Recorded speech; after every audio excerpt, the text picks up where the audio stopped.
వనపర్తి జిల్లా పాటిగడ్డ తండాలో వికసిత్ భారత్ సంకల్ప యాత్ర నిర్వహించారు. ఈ సందర్భంగా కేంద్ర ప్రభుత్వ పథకాలపై తాండావాసులకు అవగాహన కల్పించారు. కేంద్ర పథకాలపై అవగాహన పెంపొందించుకుని ప్రయోజనం పొందాలని స్థానికులను కోరారు.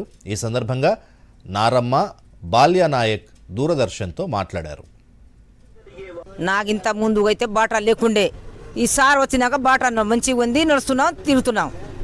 మంచి మా ఊరికి మా తాండాకు వెంకటపురం వల్ల బల్జపరి వల్ల రోడ్డు వచ్చిండు, మంచిగా తెలుస్తున్నాం, నడుస్తున్నాం. ప్రధానమంత్రి కిసాన్ యోజన కింద మాకు సంవత్సరానికి 6,000 రూపాయలు వస్తున్నాయి. అవి మాకు ఇతర సౌకర్యాలు పెట్టుబడులకు అవి మంచి పనికి వస్తుంది. మరి తర్వాత యూరియా అవన్నీ కానీ పిండి ఇవన్నీ సబ్సిడీ బాగానే వస్తుంది. అందుకొరకు సార్కు ధన్యవాదాలు.